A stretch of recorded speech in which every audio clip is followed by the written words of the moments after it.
आ जाऊंगा।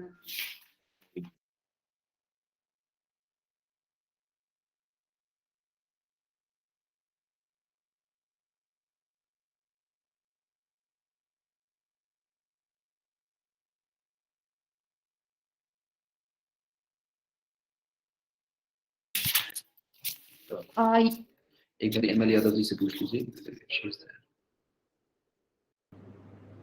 You all are requested to turn on your camera. Every team member are requested. Sir, you may start the competition now. Both the teams Yes. have started, reached here. So Yes, let's kindly do begin. Let's begin with the competition. All the best, everyone. Okay.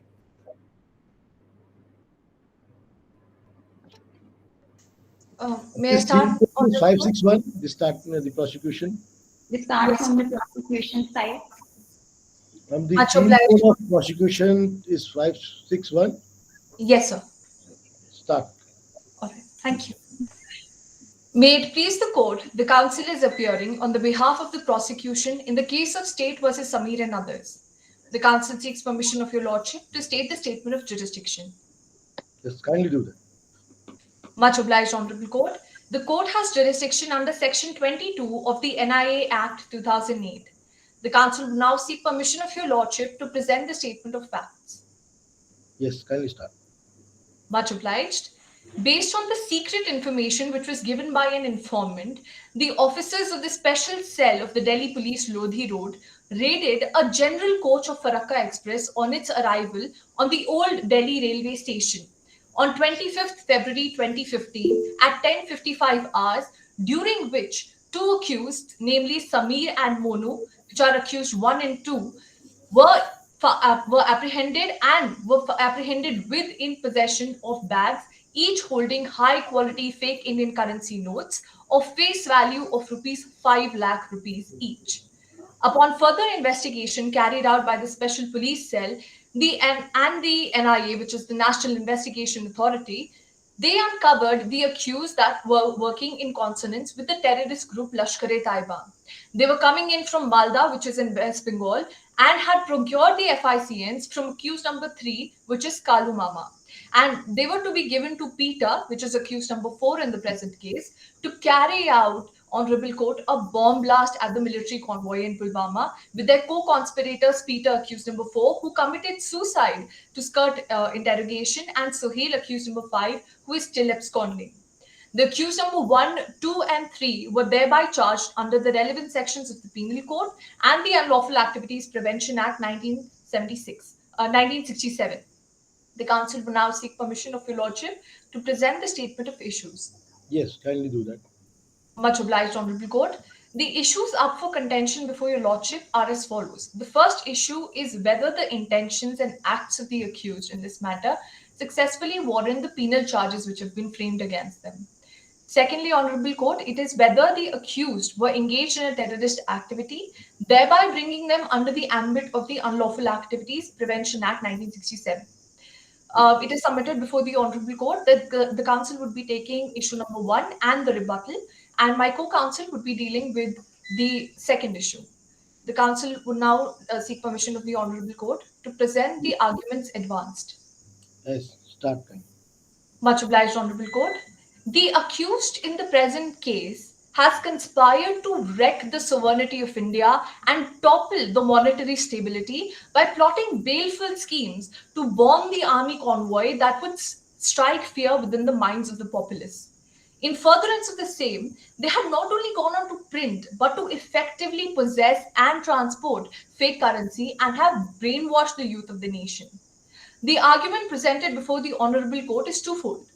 Firstly, in the case of Attorney General of India versus Amrit Lal Prajeevan Das, the Apex Court defined the term security of state, which is used in entry 3 list 3, very broadly. Honorable Court, the security of the state is affected by the weak and vulnerable economy in the modern state. And the security of the same is not so much as ensured by the physical might, but its economic strength. And both of the things that ensure the sovereignty of the Union of India were put in serious jeopardy by the intents and the resultant acts of the accused in the present case. as they have been elucidated by the virtue of their call records, the CERT report, the admissions which they gave under Section 17 and Section 30 of the Evidence Act, and also the presence of money as a precursor to the bomb blast which was scheduled on 15th August 2015. That would help in stifling the piety of the territorial and monetary autonomy of the country. Honorable Court, secondly, it has been contended that it has been laid out in the case of State of Maharashtra versus Somnath Thapa and others that to establish a charge of conspiracy, knowledge about the indulgence of in either an illegal act or a legal act by illegal means is very much necessary. The accused in the present matter would together arraign engaged in the criminal act of one transportation of high quality fake currency, and this was done to fund the bomb blast on the Indian Army convoy on Pulwama on the Independence Day, Honorable Court of the country, with accused number 3, Kalu Mama, being one of the masterminds of the plan, and accused 1 and 2, Sameer and Monu, in the present case, they were blissfully implementing the same, unless till they were caught on 25th of February. The same thus fulfills the criteria of engagement and knowledge of an illegal act. The above has been provided via the investigation of the National Investigation Agency and the accused's confessions, which have been provided. The analysis of the CDRs, the phone data of the phone seized from accused, which is accused number 1, Sameer and Monu, they clearly establishes their movement from West Bengal to Madhya Pradesh and back. And frequently the telephonic conversations between Sameer, Kalu Mama, Sohail, Peter, they on 23rd of February 2015, when they boarded the train to Delhi to carry out their plan, the first assignment which was given to them, this proves their association in the criminal conspiracy. Furthermore, Honorable Court, and your Lordship would appreciate that the accused mens rea is shown by the Ask one question to you. Is there any recovery from them, the Sameer and that Monu? much obliged, Honorable Court. Yes, there has been a recovery of face value of 10 lakh rupees notes. This is high quality fake currency which was recovered, and this was recovered on 25th February, which was pursuant to an information which was provided by. When they were arrested, on the day of their arrest. Pardon, On the day of their arrest. On the day of their arrest, yes. They were apprehended, and the council would also like to bring forth the fact that the fake currency which was apprehended and which was found in the possession of the same was kept in secret cavities, Honorable Court, which shows their sinister intentions. Should the council continue with the argument? Yes, kindly continue. Much obliged. The council would like to put forth the following, which establish the accused's mens rea in the present case. The first being the apprehension of the accused substantiating the informant Guddu's information, which was received on 24th February 2015 at 900 hours in the morning by the Special Police Cell, Lodhi Road. Secondly, Honorable Court, the admissions which have been given by accused 1, 2, and 3 in pursuance of Section 30, they coterminously bring about a singular set of circumstances, thereby complementing the findings of the National Investigation Agency and also the Special Police Cell. Thirdly, Honorable Court, there is an existence of high quality fake currency notes of a combined value of 10 lakh rupees, which was in possession of accused 1 and 2's possession. And this was sinisterly hidden in secret cavities so as to conceal their real intention and the existence of the currency thereof. Fourthly, Honorable Court, the accused 3, Kalu Mama's blatant efforts to not only mask his illegal activities, but to effectively misguide and derail the investigation by removing evidence from his house and concealing the whereabouts of the manufacturing of fake currency, and Sohail, that is accused 5, who is absconding in the present case, thereby trying to devoid the investigation. May I stop you for a minute? Another judge, Mr. Rajesh Ji, have joined us. So he's there. We'll be contacting the other judge for your computation. So thank you very much. Good morning, sir. And he practiced in the Delhi High Court and is a very well-known person. And I think we all gonna learn from him, and we're gonna start the competition. Thank you. Ma'am, should I start from the? You may start from where you left, actually. Because my arguments are about to be finished, and there is lordship not getting. No, you don't have to restart it. You may end your argument right now. All right, all right. Okay. So will manage that in his Your own lordship, way. your mic is muted, so we couldn't hear you what you were saying. Now you can hear me? Yes, sir. Yes. Okay, don't worry. Whatever you have said, I'll be generous. Don't worry. You continue, So much, sir. please. So it's been said that Kalu Mama's blatant efforts to not only mask his illegal activities but to effectively misguide and derail the investigation by removal of evidence from his house and concealing the whereabouts of the manufacturing of fake currency and Sohail, that is accused 5, who's still absconding, thereby devoiding the investigation agency or trying to devoid the investigation agency of incriminating evidence which could have been brought from the house of accused 3 and accused 5. Lastly, Honorable Court, following the opinion of the court in the case of Ash Muhammad versus Shivraj Sharma, it is a well accepted principle that the concept of liberty is not in the realm of absolutism, but is in fact a restricted one. And the cry for the collective for justice and its desire for peace and harmony and its necessity for security cannot be allowed to be trivialized, which the council submits will be trivialized if these perpetrators who are threatening the very being of the nation that Union of India is are not behind bars and brought to justice. The council would now like to yield her time to my co-council, Council 2, who will be taking up the second issue.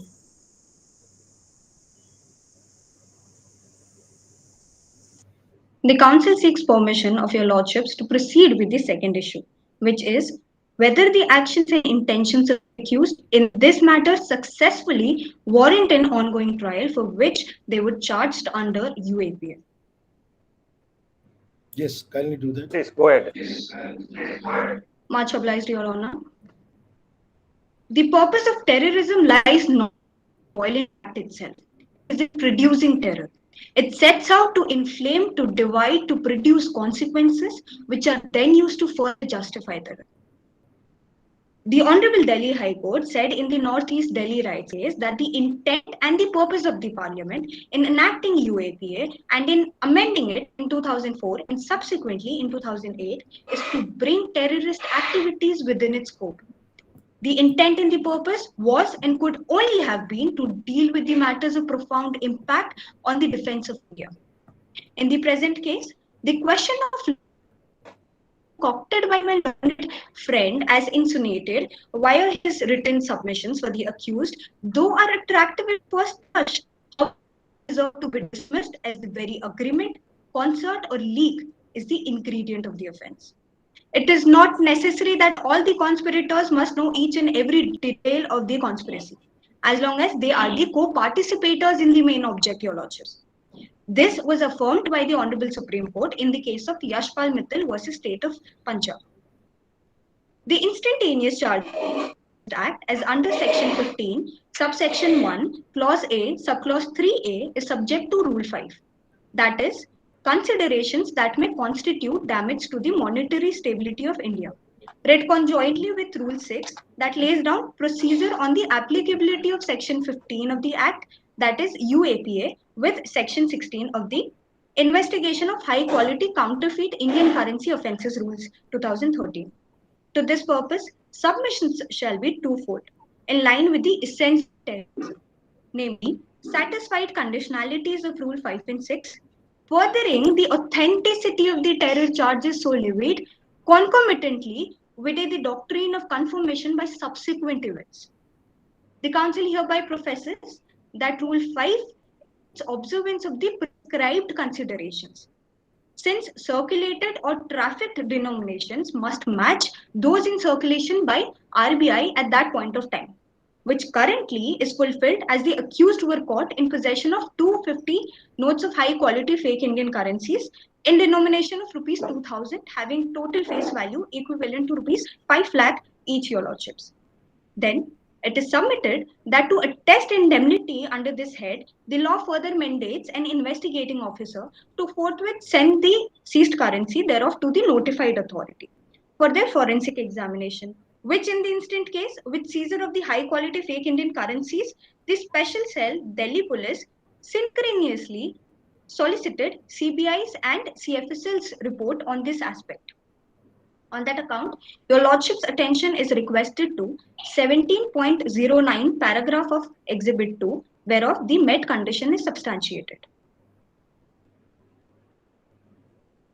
Your lordships, a person acts purposely if his conscious object is to bring about a particular result, and acts knowingly if he is aware that it is practically certain that his conduct will lead to the result, which in the instant case is done by the accused conforming to the terrorist act, which falls under the ambit of section 15 subsection 1 clause A subclause 3A of the UAPA 1967. That being said, the council further invites attention of the honorable court various paragraphs, namely 17.10, 17.14, 17.15, read with 17.25 of Exhibit 2, and submits that considering that this is not a simple case of unwary possession of few fake currency notes, the act done or statement made by one is admissible against the co-conspirators, which is in line with the opinion of the Honorable Supreme Court in the case of Bhagwan Sarup Lal and others versus State of Maharashtra, your lordships. Confessions, which is a term used in criminal law, is a species of admissions as defined under Section 17 of the Indian Evidence Act.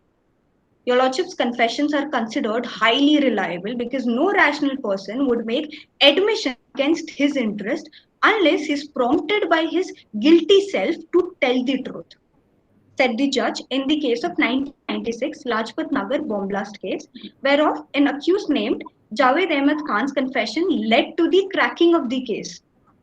Consequently, the apex court in the case of Shankaria versus State of Rajasthan, while calling confession a catalogue of events, certified that since it is a presumptive evidence of its truth, the court should carefully examine the confessions and compare it with the rest of the evidences in light of the surrounding circumstances and the chances of the case, which in the matter is the case as can be corroborated by multiple testimonies of the other accused as well. Your lordships, more specifically here, accused 1, 2, 3, named Samir, Monu and Kalumama respectively, were inter alia one of the most involved in the terrorist act, and their involvement in organizing invigorated the fundamentalist and anti-independent groups to nourish. Interestingly, while dismissing a bail application, the Honorable Delhi High Court, in the case of Vikas Kumar Sharma versus State, reiterated that possession of large number of fake currency notes cannot be regarded as dormant possession, but would amount to active transportation of such notes, your lordships. Your lordships, the court's honorable court's attention is further invited to the tower locations of the accused mobiles that were procured from their call records and the transcripts made on the important date. In this aspect, your lordships, an expert opinion of CRT was procured under Section 45A of the Indian Evidence Act with respect to the electronic evidence by NIA as a matter of right to investigate the scheduled offences provided under Section 6 of the NIA Act 2008. Thus, it is clear as daylight that the tower locations and the call detail of mobile instruments conclusively corroborate the accused's culpability. To mark the presence of knowledge and intent and pursuant to their common design, the accused is also proclaimed to have prior meetings in a locality called Malda, where it is asserted that the conspirators pledged to plan for executing a bomb blast on the convoy of Indian Army in Pulwama. That too on the auspicious occasion of 69th Independence Day of India. Their pledge to plan for executing a bomb blast was shamelessly performed against a country that provides them home, furthering their malified intent and presence of mens rea, as an attempt was made by the accused to look innocent via claims of mere exercise of their constitutionally guaranteed right to protest. Your lordships, they fail to understand or take into perusal that no country will provide right to protest against the government's so-called wrong deeds if the government or the state wishes to suppress the voices. That being so, the conditionalities of Rule 6.4 of the Investigation of High Quality Counterfeit Indian Currency Offences Rule of 2013 are confirmed. On that account, Your Lordship's attention is also requested to 17.30 portion of Exhibit 2, whereof this met condition is substantiated. Your Lordships, this 17.10 read conjointly with 17.30 paragraph of charge sheet certifies the attained conditions that are mentioned under clauses of section 6.4, which are A, B, F, and J of the 6.4. Furthermore, during the course of the investigation, it was also asserted that Samir and others were receiving money from terrorists and the terrorist organizations that were operating out in Pakistan and Bangladesh. With respect to this, admission was made by accused 3, named Kalu Mama, as magnificently countered in 17.25 of the charge sheet, Exhibit 2. In closing, it comes to submission that the greatest danger of bomb blast, terrorist bomb, is in the explosion of stupidity it provokes. And this cannot be equated with the usual law and order problem within a state, Your Lordships. Rather, it is a threat to security of our nation and its citizens. It is a challenge to the whole nation and the invisible force of Indianness that binds this nation together. By indulging in terrorist activities organized by groups or individually, or by individuals who are trained, inspired, and supported by fundamentalist and anti-Indian elements, they are trying to destabilize the stability of the country. Your Lordships, it deserves to be penalized not just as a criminal act, because it surpasses mere criminality. With this, I seek permission of Your Lordships to proceed with the prayer. Please. Yes, kindly. Much obliged, Your Lordships. But in the light of the facts of the case, issues raised, arguments advanced, and authorities cited, the Counsel for the State most humbly pray and implore before the Honorable Court, Learned Special Judge NIA, that it graciously please to adjudge the accused guilty of the penal charges under section 120B, 121, 123, 201, 489B, and 489C, coupled with UAPA 1967 charges under sections 16, 17, 18, and 20, on account of their involvement as a member of the terrorist organization in inaugurating the fundamentalist or the anti-Indian elements groups to flourish. Secondly, sentence of conviction shall be passed in consonance with their proved intent to execute a terror conspiracy aimed at destabilizing the India's economic security and India's stability as a nation. And in all, pass any order as it may deem fit in the interest of justice, equity, and good conscience. For this act of kindness, the state shall be duty bound forever, Your Lordship. Thank you. Thank you. Now, defense. Court number 4, Courtmaster can guide what needs to be done. Now, if prosecutions is done, now we can start with the defense now. Honorable judges, now the defense is going to start their contention. I just wanted to be sure Courtmaster can tell me, is there any time available for us to make some questions and questions to the Sir, panelists? actually, both the team have 30 minutes of timing, and you can at your decision you can extend the timing in case you want. That is like not more than 10 or 15 minutes, and rebuttal time is like 5 minutes, and after that, and it's up to your discretion. It's your court. You have to decide it. How do you lead your court? Thank you. We can ask questions in between also. But we have to make sure that we stick to the timing also.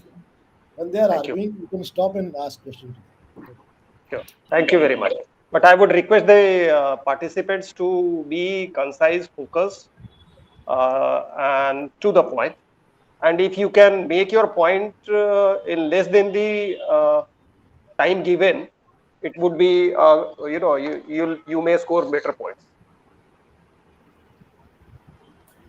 Thank you. Go on. So let's start the defense side now. The defense can start their contention now. The defense counsel seeks permission to refer the bench as Your Honor. Please. Yes. Much obliged, Your Honor. The defense counsel seeks permission to present the facts of the case. Go on. Much obliged, Your Honor. Samir and Monu, they both were really good friends at the age of, at a very, very young age. So, as Samir has been brought up by the father of Monu. On 25th September 2013, they both participated in the All Indian Conference of Youth Union. There, they came to know about the propaganda of government of suppressing the oppressed class of the society. And they also came to know about the agenda of imposing the sanctions on poor class. And as both of them had the fear of losing each other, they started sensitizing people regarding the malpractices of the government. And they started raising funds for conducting the skill development programs for these villagers. At the time of performing this job, they both Samir and Monu, they met Kallu Mama. He was introduced by their common friend who was Iqbal Khan. So, as they all started spending time together, they all became a very, very good friends.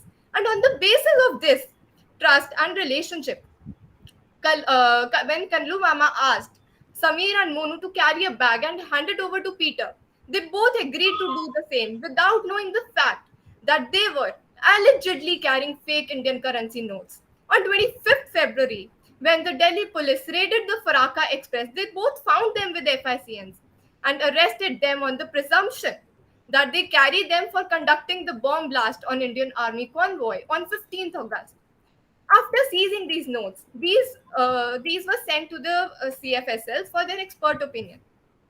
The opinion of the experts was that these notes are of high quality fake Indian currency notes. And this opinion was taken into consideration without having any strong evidence. On the basis of this opinion, they both were arrested. On 23rd June, Kallu Mama was also arrested on the basis of these call records, which was just a circumstantial evidence. And there was no strong evidence that these call records are beyond a reasonable doubt that they were planning the blast.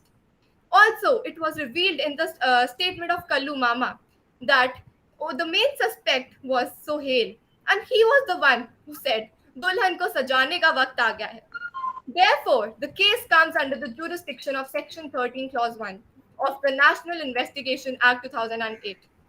The council seeks permission to present the issues of the case. Please. Yes. Okay. Much obliged, Your Honor. There are three issues that the defense counsel like to raise. The first issue will be dealt by me and the prayer, and the second and the third issue will be dealt by my co-counsel. The first issue is whether there was any common intention of terrorist attack. Second, whether the evidences hold any evidentiary value. And the last issue will be whether the accused are entitled for the grant of bail. Also, the defense counsel like to reserve the last 5 minutes for rebuttal. And now I'll be for the first issue is Yes. this Please is go on. submitted. This is humbly submitted by the defense counsel that as per Section 34 of the Indian Penal Code, which talk about the common intention, it provides the three conditions that has to be necessarily fulfilled for the conviction of a person. First condition, that the criminal act must be done by several persons. Second, there must be a common intention. Lastly, there must be a participation of all the members in the commission of the offense with the furtherance of common intention. The counsel would like to seek the attention of the court towards the fact that all the above mentioned conditions were not fulfilled by the accused, namely Samir, accused 1, Monu, accused 2, and lastly, Kallu Mama, accused 3. The statement which was given by the defendant witness, Samir, and also by the defendant witness 2, Monu, implies that they both did not know that they were carrying allegedly fake Indian currency notes. And I request to please refer to Exhibit 7. On the other hand, Kallu Mama, please refer Exhibit 7 for this also. In his statement, he has clearly stated that he used to receive information from Sohail, that he received funds from Pakistan and Bangladesh for the upliftment of this sensitization project. And after the happening of the event of 15th August, he called Kallu Mama and said, "Dulhan ko sajane ka waqt aa gaya hai." All these statements of the witnesses show that there was no actus reus as well as mens rea for commission of bomb blast on the Indian Army convoy on 15th August 2015. Further, all the accused cannot be held guilty for criminal conspiracy, as for convicting the accused, it has to be shown and it is necessary to show that there was an agreement between the members to do the illegal act, and also there must be an evil intent. However, there was no agreement as well as an evil intent of the members. Therefore, they cannot be held guilty under Section 34, read with Section 120A and 120B of the Indian Penal Code. In the case of Prathabai Harabai Solanki versus State of Gujarat, it was clearly stated by the Apex Court that the most important ingredient is the intent to cause illegal act. And the essence is that there must be a common intention to fulfill a common object within all the members of the group. Similarly, in the case of Shivram Singh versus State of Uttar Pradesh, it was held by the Supreme Court that unless and until there is a clear proof of common intention, no accused can be held liable under Section 34 of the Indian Penal Code. Moving forward with the contact list of phones that has been obtained by the expert opinion of CRTA, they were only the circumstantial evidence, as there is a probability that they were planning the blast, and there is no strong evidence which can show or prove without any reasonable doubt that they were planning the blast on the Indian Army convoy. It has been clearly mentioned under Section 106 of the Indian Evidence Act 1872 that it is not necessary for the accused to prove his innocence. It is sufficient to prove that there is a probability in the case of the prosecution. In the case of J.D. Jingan versus State of Uttar Pradesh, it was opined by the court that the burden of accused is discharged if the accused person establishes his case by a preponderance of probability, and it is not necessary that there should be an establishment in the case by the test of proof beyond a reasonable doubt. And as my argument is over, the council would like to ask the bench that they have any questions regarding the issue. If not, then the co-counsel would continue with the issues. Yes, you are arguing Section 34. I don't see Section 34 applicable in this case. Rather, it is 120B, which speaks about meeting of mind, not common intention. What do you have to say? Your Honor, I like to say that that both the accused, Samir and Monu, they don't have any intention of causing the blast. Like, there was no intent between all the accused to like, it is necessary that there should be an intention between all the members to get a particular result. But Thank you. Thank you. Got your point. Now, speaker 2, please. Wait a minute. Okay, can I speak for a minute, sir? Yes, please. Yes. Everyone is requested to turn on the camera because we are recording this entire session. So this turning on the camera is, you have to put your screen on. You have to be visible. Make sure your cameras are on so that we are recording this entire session. None of the people cameras are on. Ma'am, they're all on. I guess it must be some connectivity issue. I cannot see you. It's just like please. No, turn I on can the see camera. everyone. I can see I everyone. can also see everyone. We are all around. Okay, sir. So, shall we continue?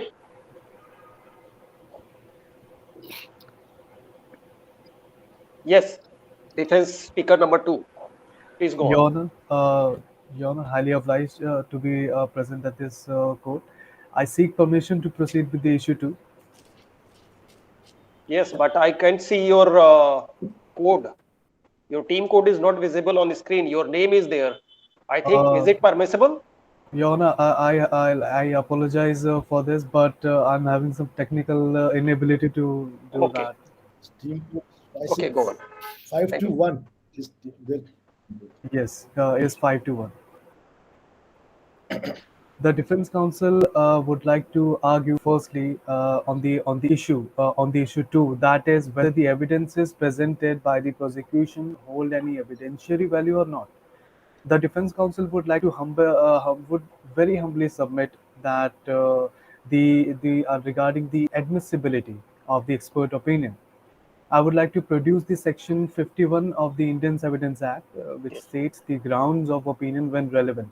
Whenever the opinion of any living person is relevant, the grounds on which such opinion is based are also relevant, and furthermore, an expert may give an account of experiments performed by him for the purpose of forming his opinion.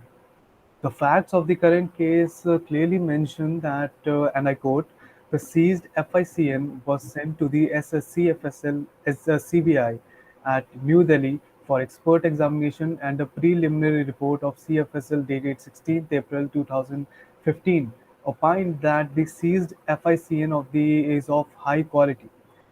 But the prosecution hasn't submitted any report to this honorable court and to the defense counsel that mentions any grounds for formation of experts' opinion regarding the alleged FSEN. In the case of Mahinder Singh Sachdeva versus Kailash Rani Vadhavan, the honorable court held that the expert is liable to be cross-examined during the proceeding of the said case, and the report of the CFSL would not carry the sanctity of being the gospel truth in the absence of the said expert being summoned. Furthermore, the said judgment cites another case, that is of the state of Himachal Pradesh versus Jailar, in which the Honorable Court, with reference to the Section 45 of the Evidence Act, which lays down the admissibility of the expert opinion, held that in order to bring the evidence of a witness, that of an expert, it has to be shown that he has made a special study of the subject or acquired a special experience therein, or in other words, that he is skilled and has adequate knowledge of the subject. It is also said that an expert is not a witness of fact. His evidence is really of an advisory Yes. character, and that the credibility of such a witness depends on the reasons stated in support of the conclusions and the data and materials furnished, which have been the basis of his conclusion. Hence, the defense counsel requests this honorable court to deny the admissibility of the fact that the material mentioned and shown in the annexures E to I of the charge sheet is essentially the high quality fake Indian currency notes.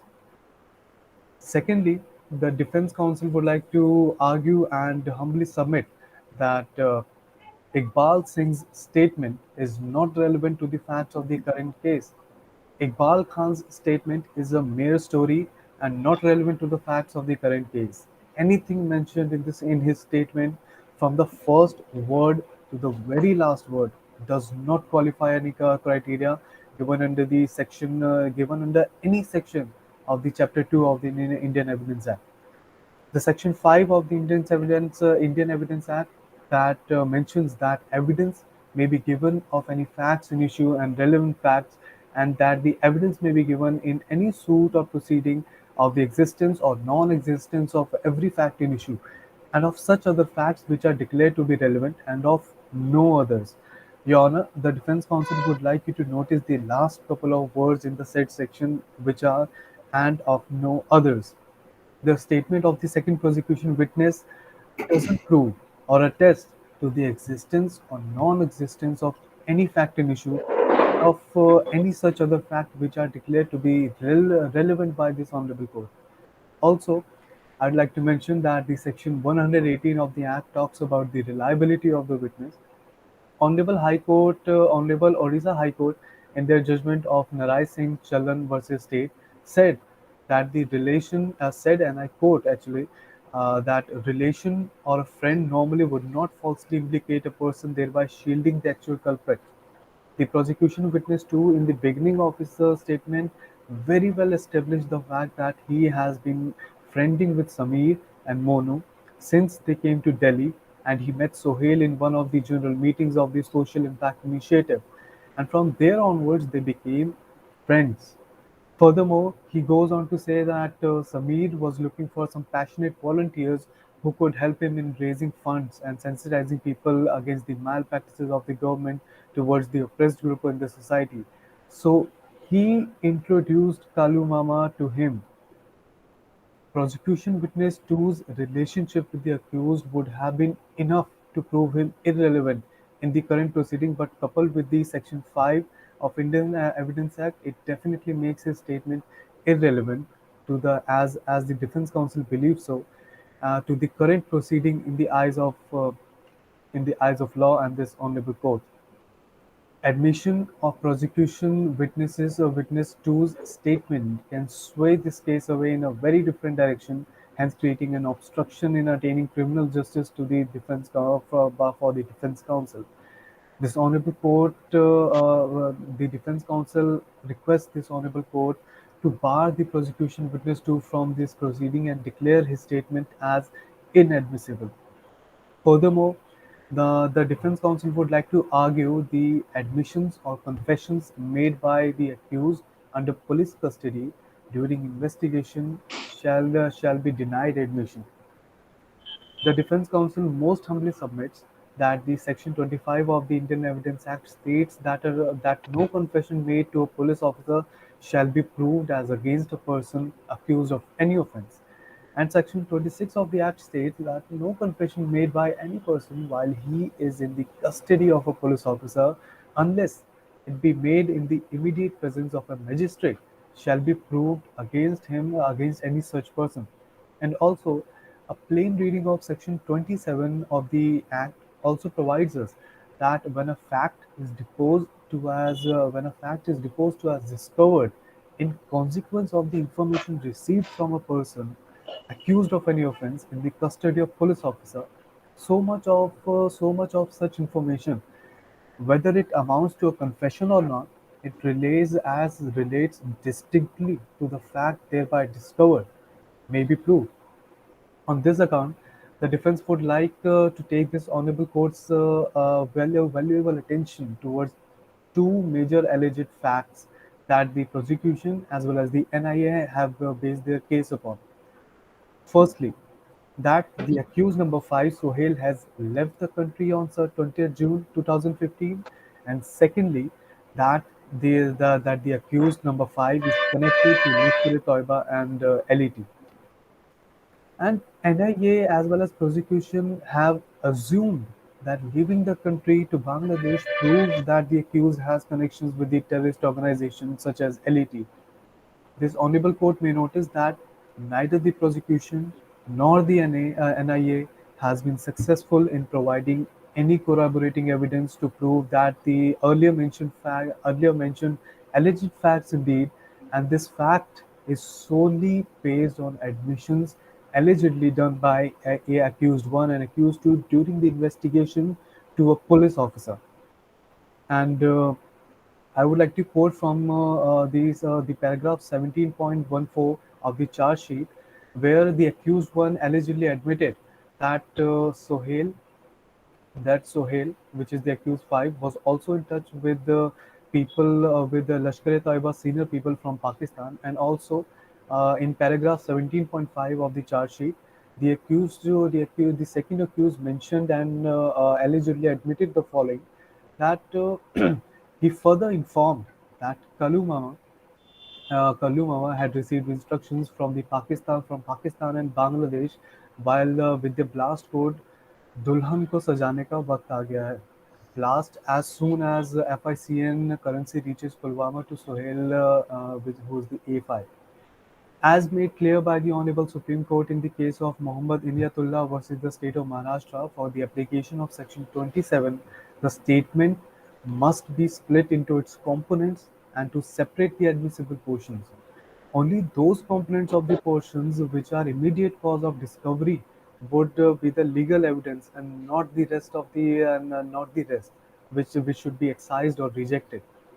The defense counsel seeks the permission of this court to present the screen in order to present the parts of the prosecution witness 4's statement. May I ask you one question? Sure, Your Honor. Is there any recovery pursuant to the disclosure statement of any of the accused? No, sir. Like as of different council's knowledge, there has not been any recovery. I would say there has been no recovery. The only thing can be admissible in evidence pursuant to the disclosure statement that in discovery or recovery of anything. If there is anything in this case from any accused disclosure statement, anything which is recovered from the from their disclosure statement. No, Your Honor. As I would like to present the redacted the parts that need to be redacted from the witness prosecution witness force statement, I will be showing that all these parts where these alleged admissions have been made, there is no corroborating evidence or discoveries as we will mention. Do I have the permission of this? That question may kindly be noted by the prosecution also. Only this thing, if there any discovery or recovery pursuant to the disclosure statement of the accused persons. Yes, Your Lordship, there has been discovery. You can rebut afterwards. Let him finish first. You All kindly right. note Just note the question. The question is Just note that. apologies, Your Lordship. Your Honor, can I present the screen? Yes, yes. I hope that that this honorable court and the prosecution is able to view my screen. Yes, yes. Okay, the highlighted parts. I apologize for the cracks in highlighting, but these highlighted parts are being presented from the prosecution witness four's statement, and the prosecution four's statement, who is the superintendent of police, part number 1, which is given over here, part number 2, which is given over here, part number 3, which is given over here, and part number 4. Sorry to obstruct you. Which is it? DW1, DW2, DW3? Can you point it out? Which statement? Who is the person? Your Honor, The statement you are quoting? Your Honor, it is the prosecution witness 4, who is the superintendent of police, Mr. Rupinder Singh. I DW4. think I have missed this. Okay, go on, please. Okay. So, Your Honor, the defense counsel would like to humbly submit that all these admissions that were presented before you, like all these alleged admissions that have been mentioned by the superintendent of police in his statement, shall be denied admission in this court on the grounds primarily that the information received by the NIA from the alleged admissions by the accused during the investigation were not made in front of a magistrate but of a police officer, and hence cannot be admitted in the court as evidence according to the sections 25, 26 of the Indian Evidence Act. And also, any of these parts of prosecution witness four's statement are not supported by any solid or direct evidences or testimonies submitted by the prosecution.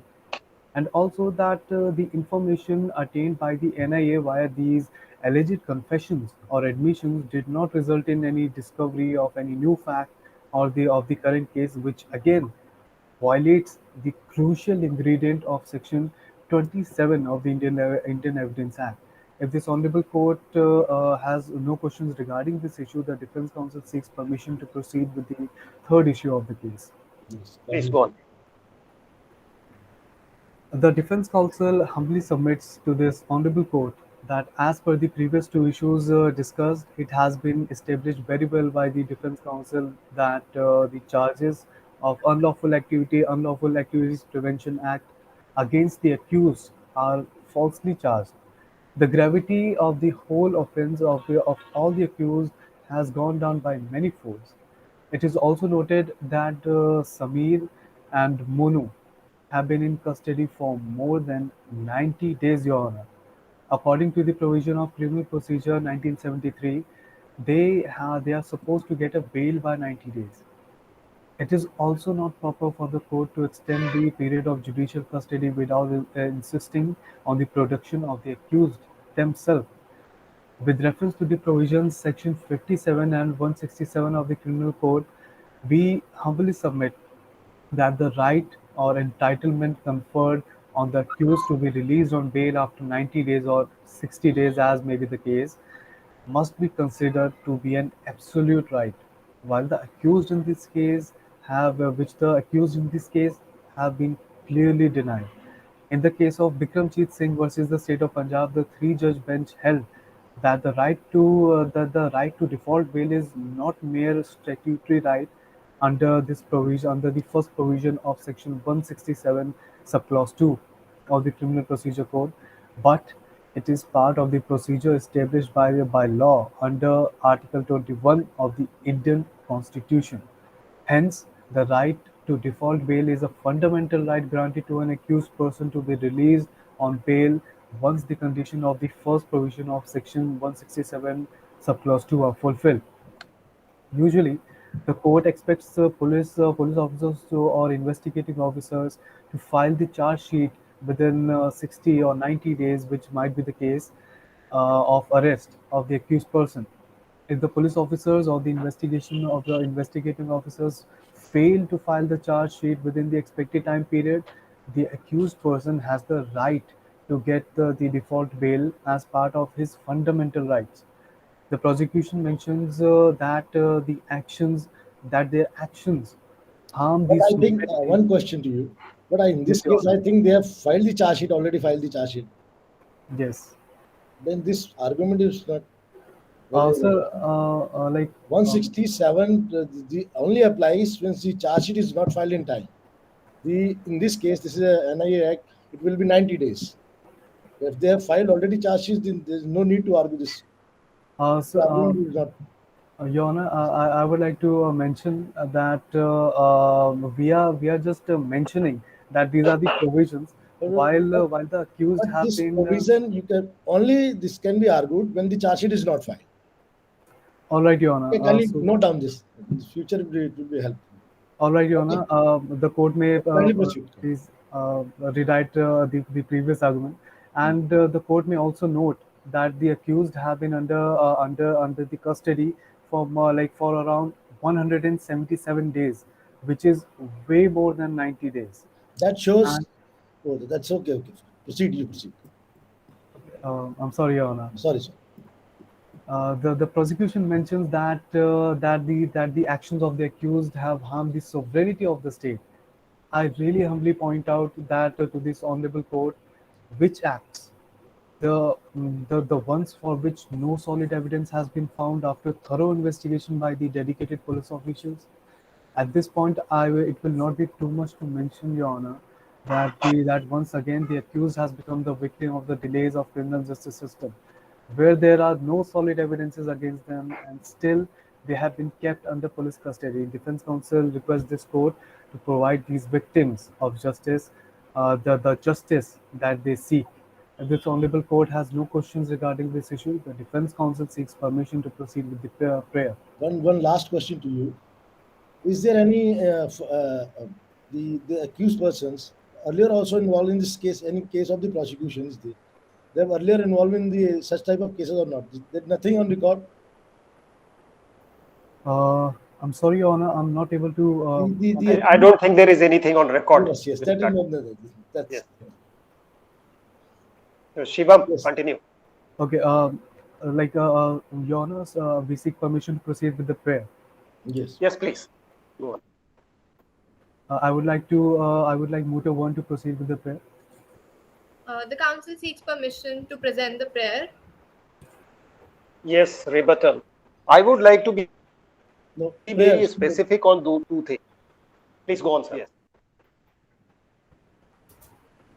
My companion judge. Please go on. Yes, sir. yes, You it's are okay. about to say. She's for the Okay. sitting for prayers. Okay. So since you are a prosecution and there is a genuine question asked by the defense that according to section 25, 26 and 27, other than the recovery of the FIC and currency from Monu and Samir, there is nothing to bind in this case the other accused because there is no subsequent discovery. What do you have to say on this? Much obliged, Your Lordship. It has been submitted that there have been both discoveries and recoveries which have been made, which are coterminous to the admissions which have been made by the accused in the present case, which will be admissible under Section 30 of the Indian Evidence Act. because all the admissions which have been made by Sameer, Monu, and Kalu Mama, they co-terminously substantiate the NIA's investigation, and also help the NIA find out the existence of Sohail, who was a person who was in working in consonance with a terrorist group called Lashkar-e-Taiba. Also, Honorable Court, the CERT, which is a national nodal agency, and the CFSL report, which is also an expert of. I'll have to stop you. I am specific on the point that whether the admission by the accused, the confession of the accused is admissible or not on section 26 or 27 of Indian Evidence Act. So my specific point with from both the sides is that, is there any specific provision in UAPA Act that the confession of the accused during custody is admissible or not? Have you researched on this side of the law? To what extent, sir? At what extent they have? And to what extent? Yes. Main question. Okay. Much obliged, Honorable Court. Not specifically in UAPA, but under Section 30 of the Evidence Act, this would be admissible. What is that? If the Lordship may allow the Council to read out. Please. Much obliged. It talks about consideration of proved confession affecting person making it and others jointly under trial for the same offense, wherein the illustration of the same says that if I've said that I and this person, X person, were conjointly involved in the admission or in the or sufficiently helped in the consonance of the commission of any crime, then that confession will be admissible. If you see the Sameer's accused one's testimony and the confession admissions which have been made under section 17, those admissions say that I, Monu, and Kalu Mama were there, wherein he's also specifically mentioned the role of Peter, who committed suicide to skirt around the investigation when he got to know about the same. Also Sohail, who after knowing that the investigation was going on, he fled to Bangladesh to seek homage. Also, to substantiate the same, that is why all of these things co-terminously, they substantiate the investigation, and thus they will be admissible in the court of law. The council would also like to cite a particular case. No, you don't need to. You don't need to. Shivam is about to say something. Shivam, please go on. Your Honor, I would like to add a few things that the prosecution counsel mentioned. That the defense counsel is not even challenging anything or any admissions, alleged admissions that have been made during the investigation, which led to the discovery. For example, the fact that all the accused have mentioned regarding the accused 5 who left the country. And this fact has been confirmed during the investigation. We are not even challenging that. We are what the facts that we are challenging are the ones which have not led to any solid grounds. For example, the association, the absconding or the act of leaving the country does not necessarily prove the association with this terrorist. I understand that. Shivam, if my companion judge will allow me, I have one other question, and then I'll put the board forward the board to my companion judge. Yes, yes. Shivam, tell me, you say that it is 120B is not applicable. By 25, 26, 27 of Evidence Act, the other accused are not liable. But have you said anything with regard to Sameer and Monu, who have been, the FICN has been recovered? Do you have any defense for them? Shivam or other, the speaker number 2 or 1 of the same team? Sir, I would like to add a few lines, after which the mooter one would like to add as the offenses were like. Repeat the question. I'm really sorry if it's cut in the middle. If you could just repeat the question. My question is that, so let us suppose 120B is not applicable, and section 25, 26 and 27 are not helping to connect other accused, Kalu and Sohail and all. What about these 2 accused, Sameer and Monu? Do you challenge the recovery of the FICN? I have not heard any argument with regard to it. What do you have to say about Sameer and Monu, because the FICN has been recovered from them? Okay, Your Honor, this as we mentioned during our submission, that we really do not challenge the fact that the alleged FICNs have been recovered during the arrest. But we actually challenge the claim of prosecution that these allegedly recovered counterfeit currency is the FICN. We are saying we are just telling the Okay, court. okay, I Your understood. Honor, we did not Your agree Lordships, with the fact that the So they have FICs one have been point argued. recovered, The one but point they have argued about this Sameer and recovery. Monu, They Your have Lordships, no if knowledge about this situation. Where Kalu has I'm, admitted I'm coming. if your I'm coming Lordships to that permit, point. Let the prosecution come and let Yes, us yes. put this question to the prosecution. Yes, yes. Yes, please. Your Honor, we are not Your disagreeing with the Lordships, fact that the FICs have been recovered. But Sameer and Monu, they don't have any evil intention. Like in their statement only, they have said Knowledge. Yes, yes. ki we were carrying there, but they don't know that the FICs were there in the bag. They were carrying the bag only on the basis of the trust that they had on Kallu Mama. That is there. Prosecution. your Honorable, Lordships, if your Lordships permit Yes, counsel please. to, on behalf of prosecution, to proceed with this contention of the defense. My before you proceed, my only question is that where in your investigation, where is any admission that Sameer and Monu was aware that these are FICN and not the original? Your Lordships, with respect to this, the council would like to draw your attention to 17.10 portion, the paragraph of charge sheet, wherein they have mentioned that every time they dealt with such transactions, they used to receive 10% of such commission. With respect to this, the council would also like to draw court's attention to the provision of 106 of the Indian Evidence Act, which in itself, this provision, the provisions mentioned under that particular section are in itself unambiguous and categoric in laying down that any fact especially within the knowledge of a person, the burden of proving the fact is upon him. If the accused does not throw light on the fact that the fact which is within his knowledge, his failure to offer any explanation would be a strong militating circumstance against him. This was iterated in a judicial pronouncement of Honorable Court in the case of State of Himachal Pradesh versus State of Rajkumar. Your Lordships, which in the instant case is the scenario, as the accused believes to have knowledge of currency to be genuine. However, this is in stark contrast to their previously made submissions that they were merely indulged in activities or assignments and pursuant to their plan of raising funds for the social work initiative. The council deems fit to bring to court's notice that it is prudent for any human to cross-check the currencies that they claim to be utilized for social purpose. The burden still rests on the accused because they are forgetting that fake currencies would not have in any circumstance helped them in meeting their day-to-day assignment. Here the assignments are proved to be fake. So the burden lies on the accused only to prove that how is it there in their knowledge that the currencies were genuine. If they were genuine, or irrespective of the fact whether they were fake or genuine, any person would be alert on this fact if they're working for social causes to cross-check the currencies, even for example they prove to be fake. So these currencies will not be counted in the funds that are raised for that purpose.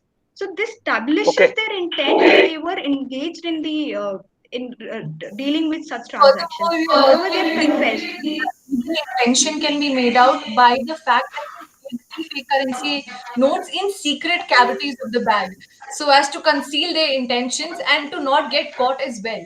So this goes on to show that they had the intent, and the mens rea has been proved along with the actus reus. So thus proving and substantiating the principle of actus reus nisi mens rea as well. Okay, I'm Moreover, Your forwarding the Lordship, board in to the case my of companion. Satru Charan, Yeah, I understood. We got your point.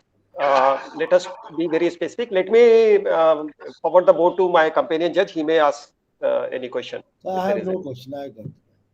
Okay. Then the defense, one last opportunity. I think is there any time remaining? Court master, please. Yes, sir, you have the time. We have 20 minutes left. Okay. So, And by 10:30 we have to finish this court session. And Okay, it's so all let the us- discretion of the court that they may extend the time if they feel. Understood. So let us follow the pro forma and the spreadsheet provided by the organizer. So I think the defense may the prosecution have any point to rebut? You may take some Yes, time. all right. Much obliged, Your Lordship. Firstly, it is contended by the prosecution that the vigorous acts of accused 1 and 2 of trying to hide the possession of the FICN in light of the act, that accused 4 tried to circumvent the divulsion of their military plans, and accused 5 abscondents go on to establish the mens rea of the accused in the present case. Also, as has been brought forth, that the fact that Dulhan ko sajana padega, they came up with a sentence as a precursor to the bomb blast which was supposed to happen. They also substantiate the mens rea which the prosecution was trying to establish. Furthermore, the accused in the case should be prosecuted as they have flouted the sanctity of the provision of right to protest to harbor their terrorist intentions, because they've been alleging that they are protesting, but they've as has been brought out by the investigation and the contentions, that they were obviously included included in terrorist activities and were trying to harbor intentions which could hamper the sovereignty of the Union of India. Furthermore, there are 3 conditions which my learned friend mentioned that substantiate the conspiracy, which is several persons have to be there. There's to be criminal intention and acts in lieu of the same. As has been aforementioned by the council, all the 3 contentions have been fulfilled in the present case, thereby establishing the presence of a criminal conspiracy. Also, coming to the expert opinion, wherein CERT is a national. Sorry to obstruct you. Sorry to obstruct. So far as my knowledge is concerned, 34 section 30 and 170 conspiracy where the meeting of mind is important. Mera wala. Right? So your case is on 120B, not common intention. So please speak on meeting of mind of all the accused to fetch a larger conspiracy of the.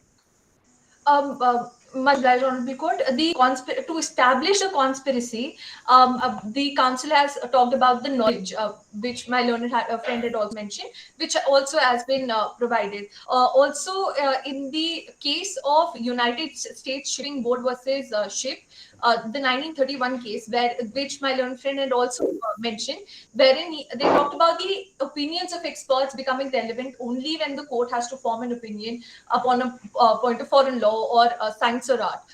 Your Lordship, the expression science or art includes almost all branches of human knowledge requiring special study, experience, or training, which in the present case, the CFSL and the CERT had.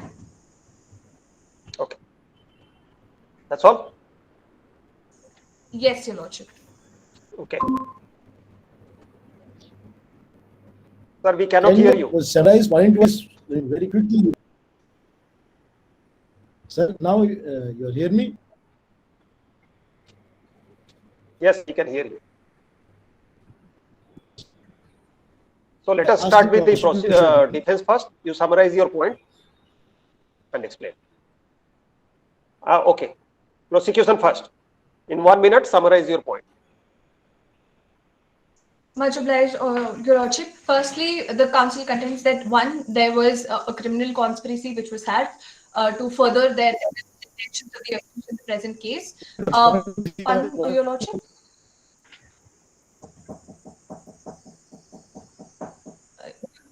All right, should I go on? Go on, go. Much obliged. Yes, First, there was a conspiracy which has been proven, which was hatched to harbor their terrorist intentions. Secondly, the accused were found in the possession of fake Indian currency notes, and the sinister plan which they were trying to hatch is also been approved by the CRT opinion.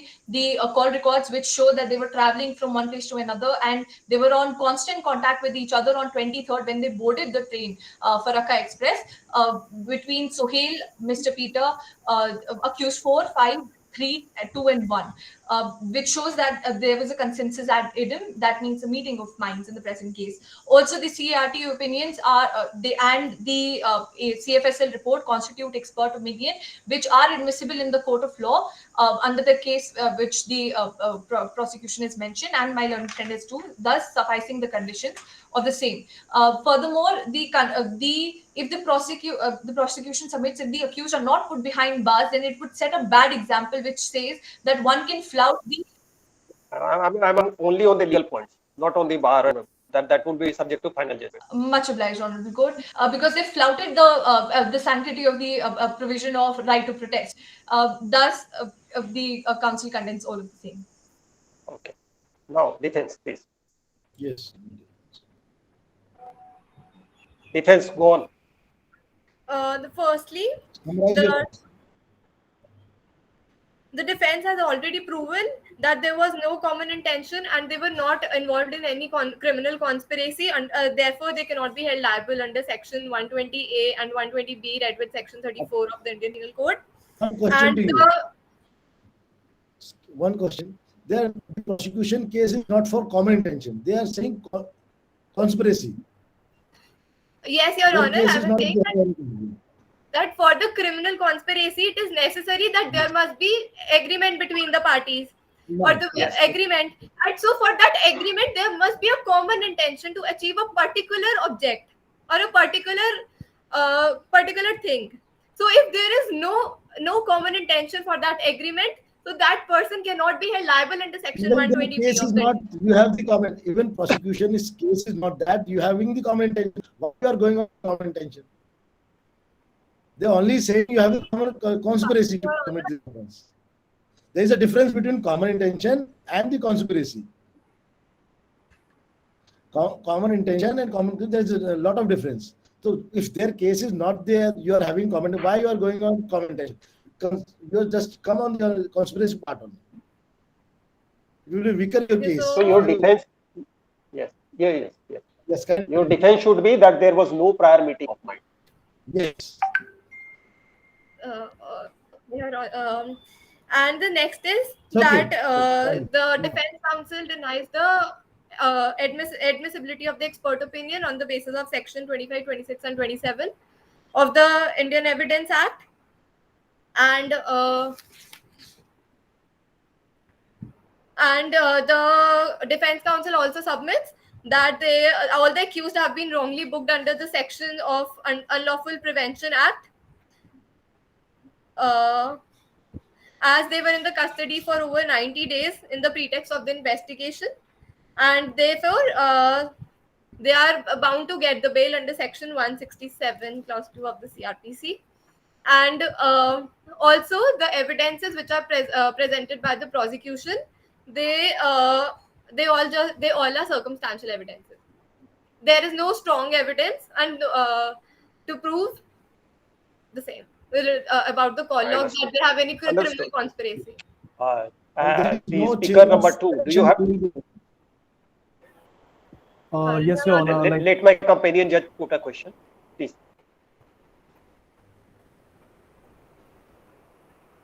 I can say this circumstantial evidence, there has to chain has to be completed. Yes. That's the only Very well. thing. Yes. Yes. Let us hear speaker number 2. Yes, Your Honor. Continue.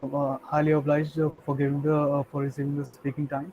I would like to add in really short that the same thing that that Your Honor mentioned, that all the evidences, that most of the evidences that have been provided by the prosecution and NIA are indeed circumstantial, and all the facts that the defense counsel are challenging are the ones which do not have any kind of direct evidences and are mere presumptions, including the fact that Sohail accused 5 has connection with LET, including the fact that Samir and Monu were directly involved into the conspiracy and the act of delivering the counterfeit currency, and including the fact that the alleged currency is indeed the FICN, the high quality FICN.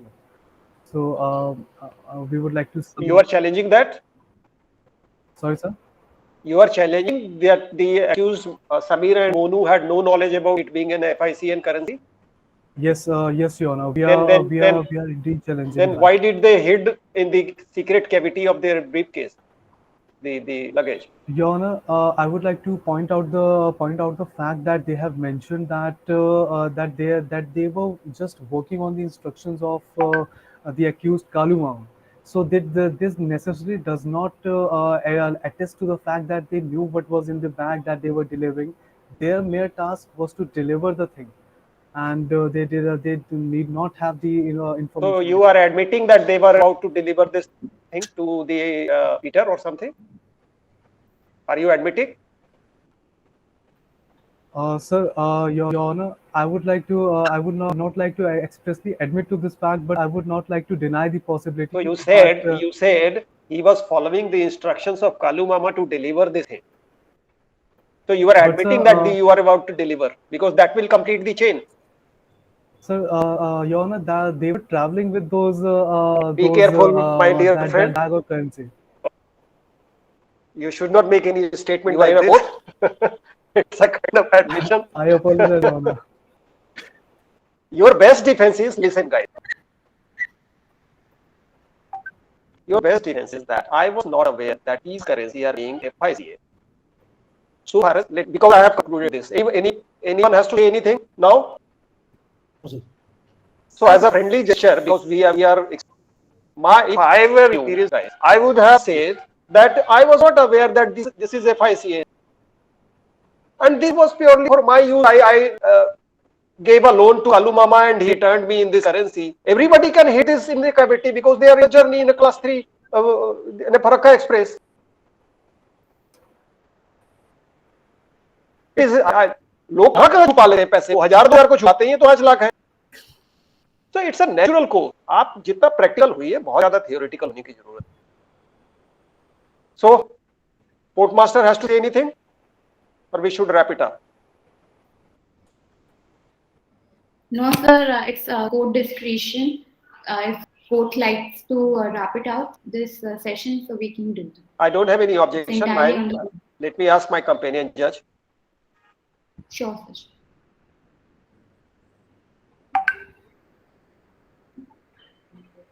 Sir खत्म किया जाए?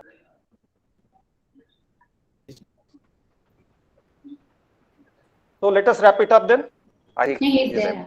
Yes, please. Yes, come.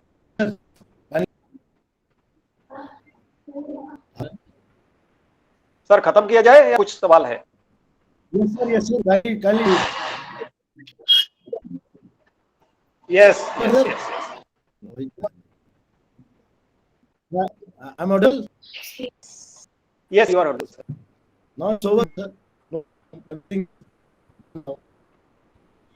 they have argued very well. You have got little disturbance in your mind. Yes. You have argued very well, and you have got the inkling of the future course of action, how you have to be very specific to the point. You don't need to be very elaborative. Judgments, of course, help, but if it is to the point. And you have to be very specific on the point wise. You have to concise your argument. You don't need to argue for the 30 minutes provided to you.